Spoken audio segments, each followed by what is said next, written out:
안녕하세요. 반갑습니다. 10월 11월 성서학당을 맡게 된 이재훈 목사입니다.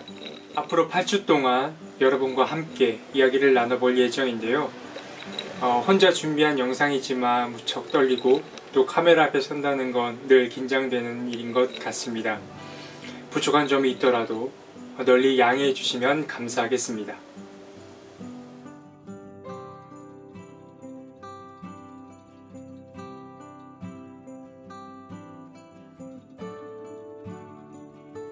사실 이 8주라는 기간은 제가 가진 지식을 여러분들께 나눠드린다 라기보다는 제가 평소에 관심 있고 좋아하던 분야를 여러분들과 함께 공부해본다 라는 생각으로 준비하게 됐습니다.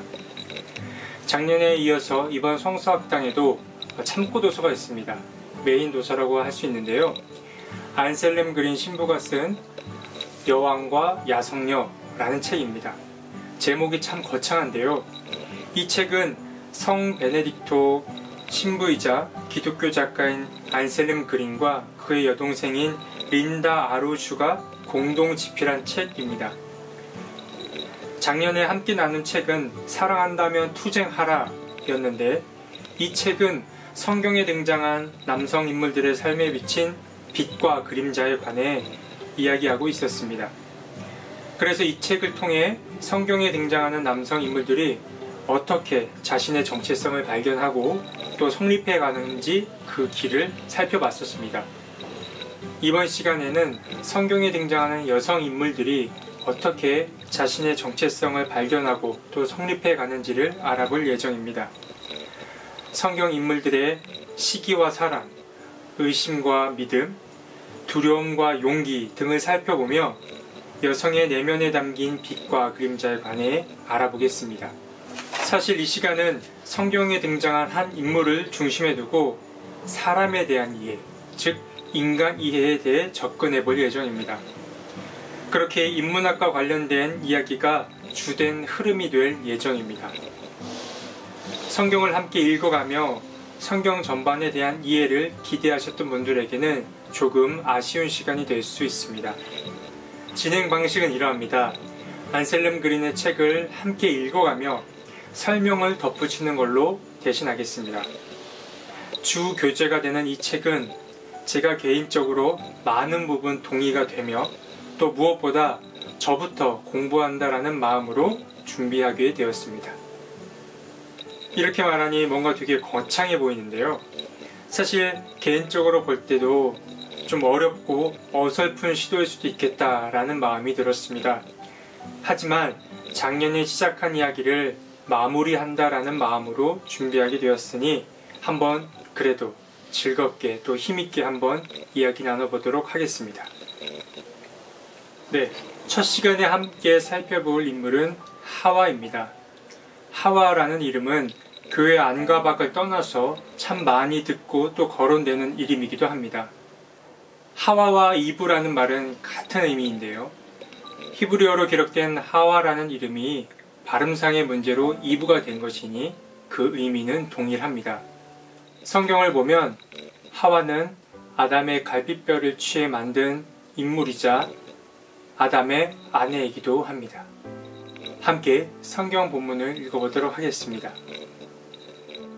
주 하나님이 그 남자를 깊이 잠들게 하셨다. 그가 잠든 사이에 주 하나님이 그 남자의 갈빗대 하나를 뽑고 그 자리는 살로 메우셨다. 주 하나님이 남자에게서 뽑아낸 갈빗대로 여자를 만드시고 여자를 남자에게로 데리고 오셨다. 그때 그 남자가 말하였다. 이제야 나타났구나. 이 사람, 뼈도 나의 뼈, 살도 나의 살, 남자에게서 나왔으니 여자라고 부를 것이다. 그러므로 남자는 아버지와 어머니를 떠나 아내와 결합하여 한 몸을 이루는 것이다. 남자와 그 아내가 둘 다 벌거벗고 있었으나 부끄러워하지 않았다. 아멘. 하와는 가인과 아벨 두 아들을 낳았습니다. 그리고 둘째 아들인 아벨이 죽고 나자 셋째 아들인 셋이라는 이름의 인물을 낳게 되죠. 하와 하면 가장 많이 알려진 이야기는 바로 선악과 이야기입니다. 그녀는 뱀의 유혹에 넘어가 하나님께서 금기시했던 선악과를 따먹게 되지요. 그뿐만 아니라 그 선악과를 남편에게도 건네주어 함께 죄를 범하게 됩니다. 이로 인해 인류 가운데 죄라는 것이 들어오게 되고 아담과 하와는 고통을 알게 됩니다. 바로 이와 같은 고통들이었죠. 읽어드리겠습니다. 여자에게는 이렇게 말씀하셨다. 내가 너에게 임신하는 고통을 크게 더할 것이니 너는 고통을 겪으며 자식을 낳을 것이다.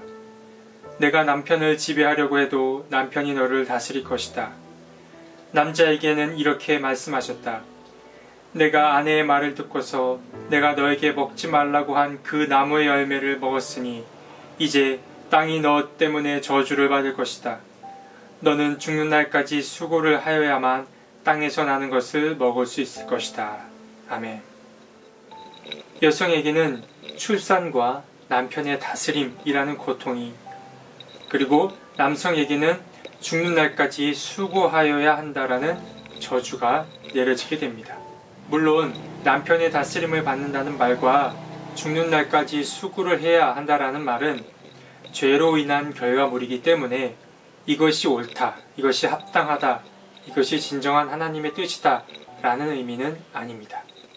다음으로 살펴볼 부분은 그녀의 이름에 관련된 또 다른 부분입니다.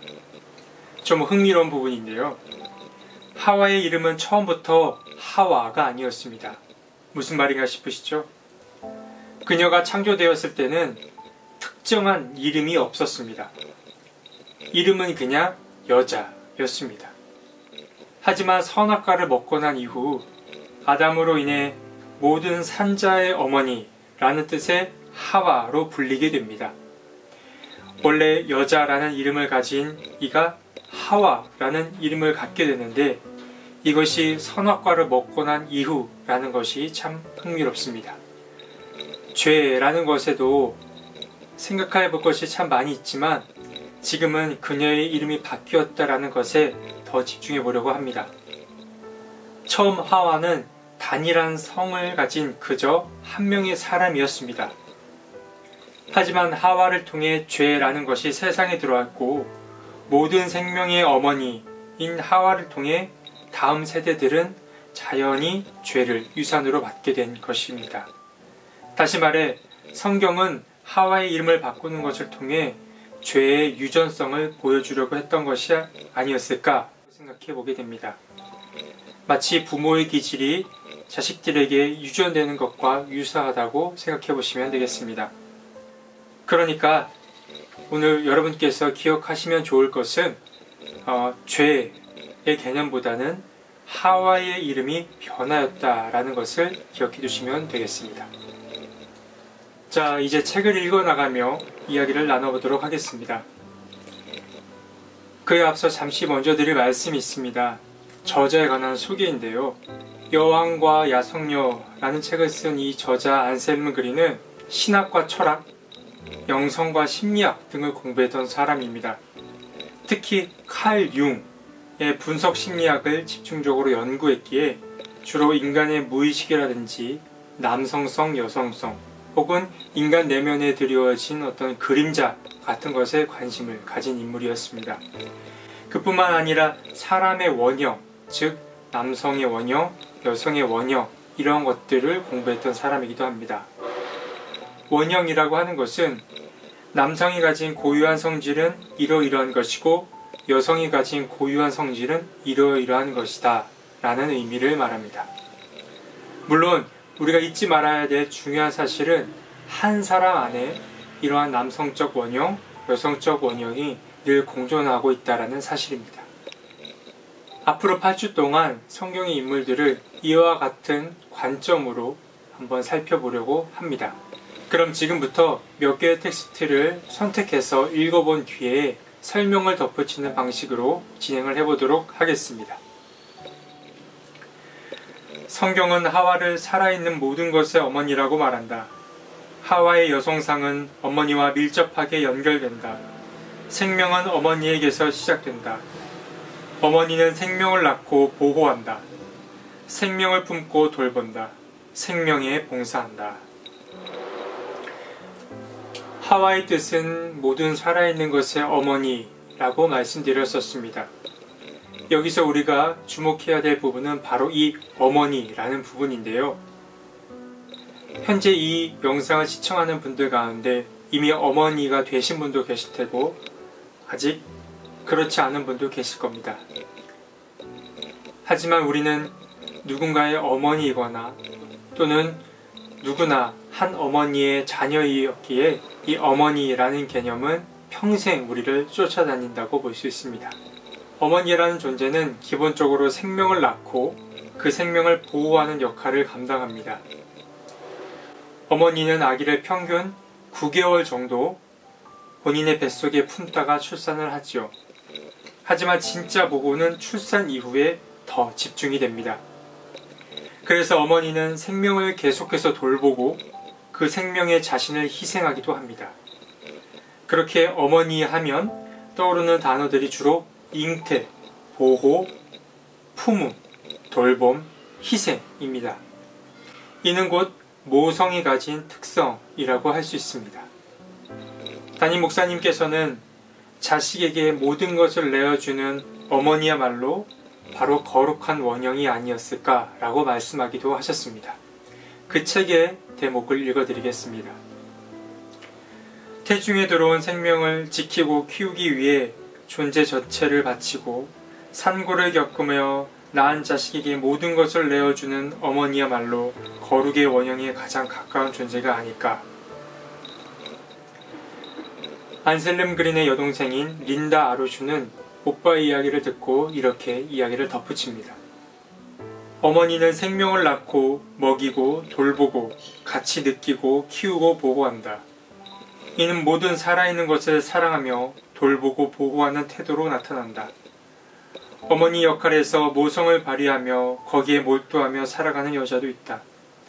다른 분야에서 모성을 쏟아붓는 것이 자기 소명이라고 느끼는 여자도 있다.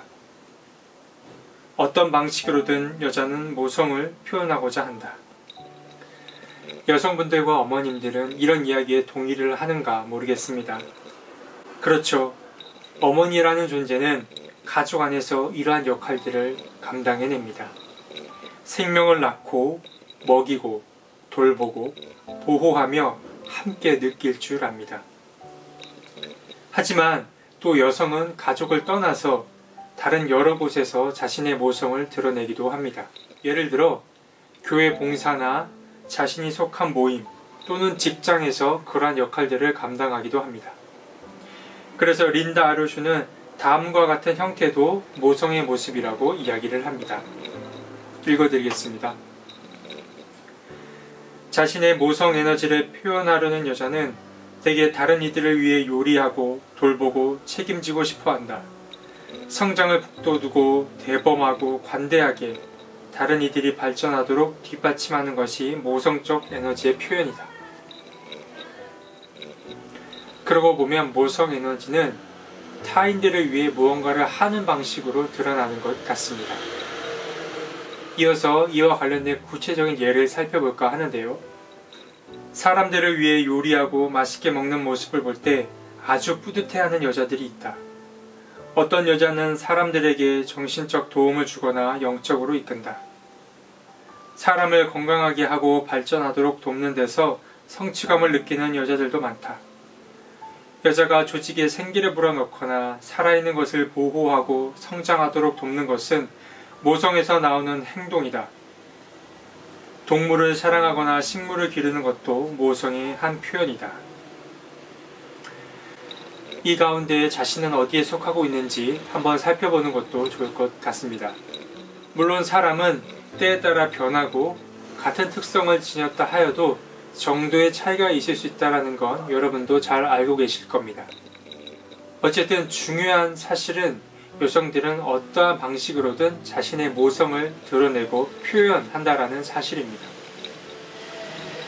하지만 뭐니 해도 어머니의 모성이 잘 드러나는 관계는 바로 자녀와의 관계가 아닐까 생각해 봅니다. 어머니가 된 여성은 지금까지 경험하지 못한 방식으로 자신을 체험합니다. 여성에게 아이만큼 가까운 존재는 없을 것입니다. 아이와의 관계에서 여자는 자기가 누구인지, 자신은 얼마나 성장했는지, 또 얼마나 사랑할 준비가 되어 있는지를 보게 됩니다. 어머니는 아이에게 원초적 신뢰, 최초의 신뢰를 전해주는 자입니다. 이 신뢰라는 것이 한 아이를 성장시킴에 있어 아주 큰 영향을 미치게 됩니다. 안셀름 그린 신부는 말합니다.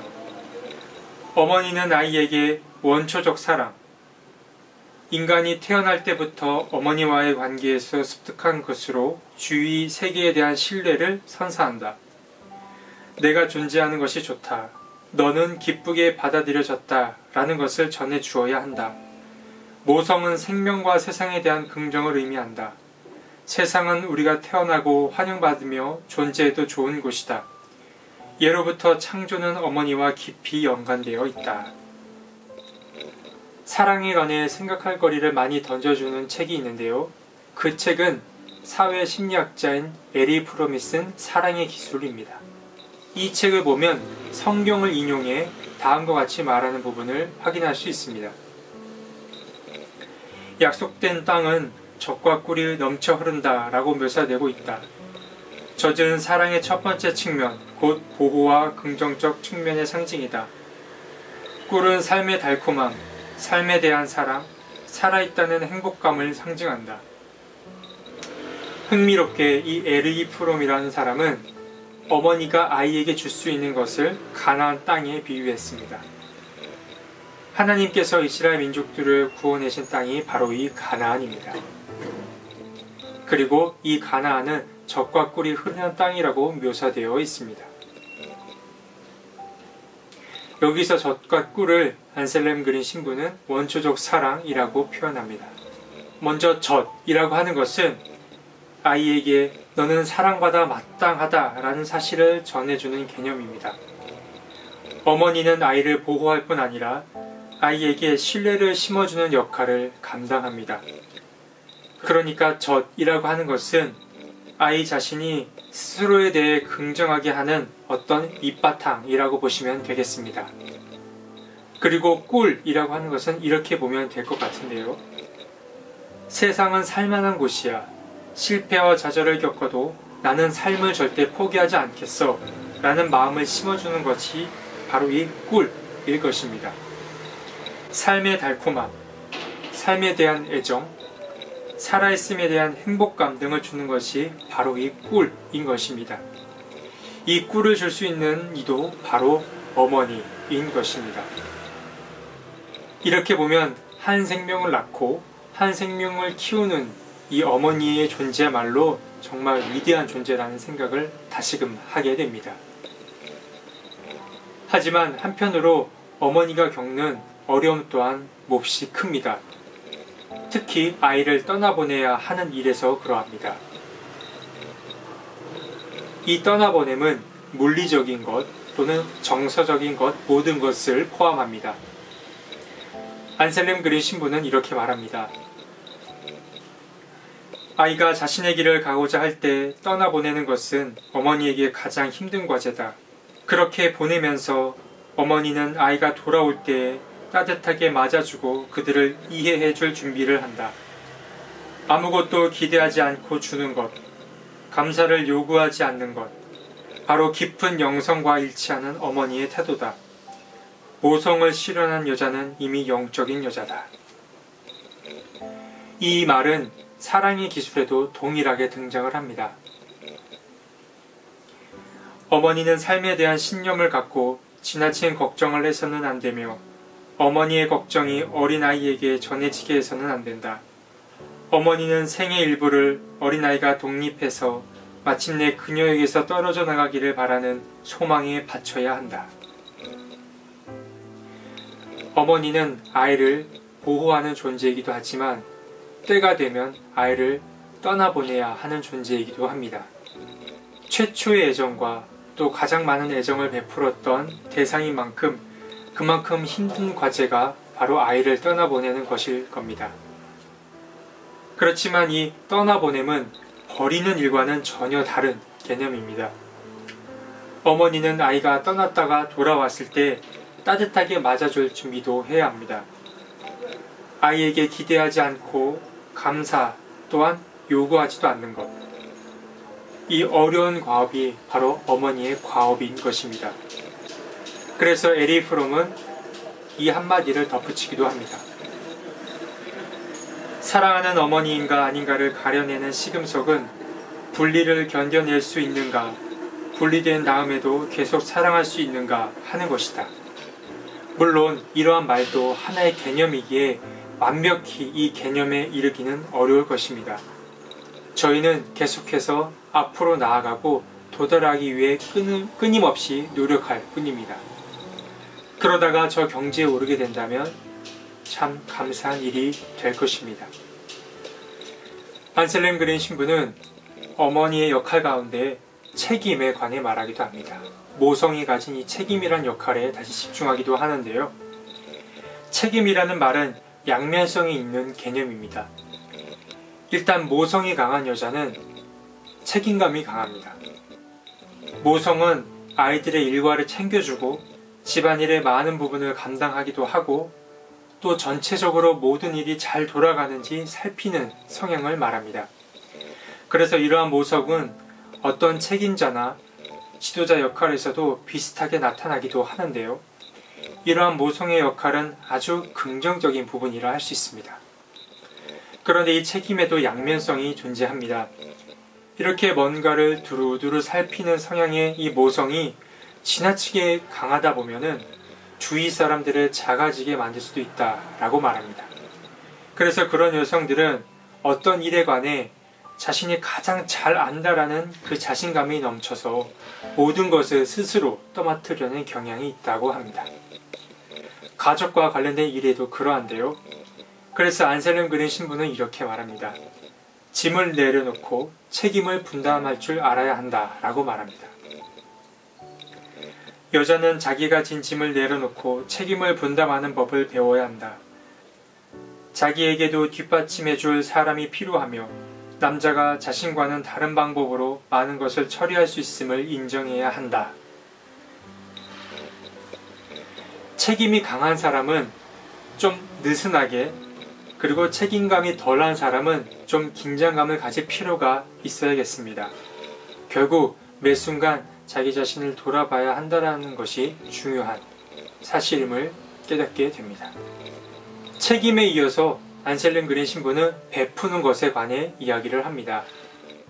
자신의 삶을 계획하고 책임질 줄 알았던 이 건강한 여성도 어머니의 역할을 맡게 되면서 약간의 우울감을 겪게 된다고 말합니다. 그런데 이 우울감은 계속해서 뭔가를 베풀어야 한다는 것에서 온다라고 볼 수 있습니다. 그래서 안셀렘 그린 신부는 무조건 베풀기만 하는 태도는 바람직하지 못하며 자기를 위한 시간은 몹시 필요하다고 말하고 있습니다. 그는 이렇게 말합니다. 자신에게 필요한 것을 말할 용기가 없어서 과도한 요구를 받아들이는 어머니가 많다. 그들은 자신이 어머니이기 이전에 여자라는 사실을 쉽게 잊는다. 어머니도 여자로서의 삶을 표현해야 한다. 여자임을 망각해서는 안 된다. 그러면 균형을 잃는다. 제가 성남에서 단독 목회를 할 때였습니다. 청파교회 가버나움 석회원들이 오셔서 함께 예배를 드려주셨습니다. 예배를 짧게 마치고 나면 함께 기도 제목을 나누곤 했었는데 아주 흥미로운 건 그 기도 제목을 나눌 때마다 가족을 위한 기도, 자녀를 위한 기도의 제목만 내놓는 것을 알게 되었습니다. 물론 이해는 됐습니다. 지금 가장 마음에 쓰이는 일이 가족에 관한 일이겠지만 그 누구도 자기 자신에 대한 기도 제목을 내놓지 않았던 것입니다.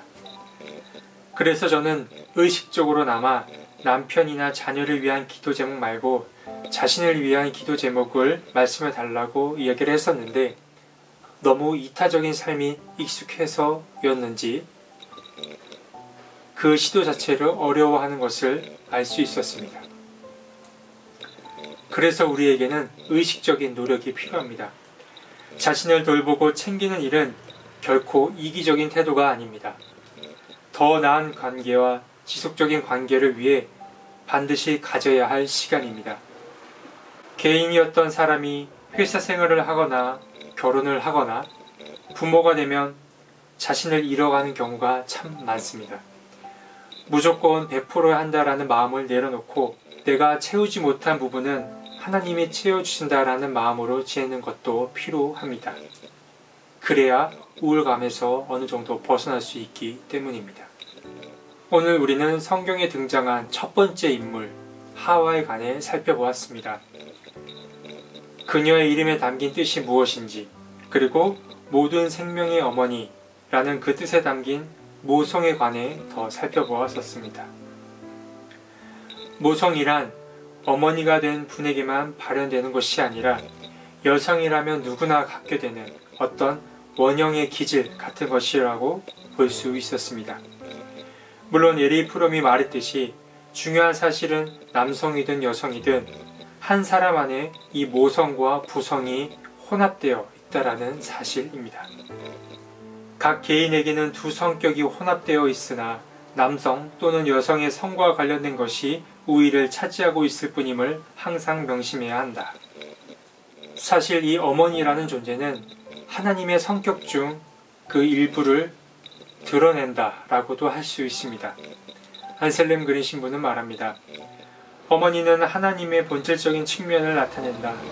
어머니는 생명을 선사하고 그 생명이 변화하며 죽음에서 궁극적으로 변화할 때까지 성정을 깨우치는 위대한 여신이다. 개신교인들이 카톨릭에 대해 많은 오해들을 하고 있습니다. 카톨릭은 전혀 이상한 종교가 아니죠. 저는 개신교인으로서 카톨릭과 개신교를 비교할 때 다음과 같은 비교를 가장 선호하는 편입니다.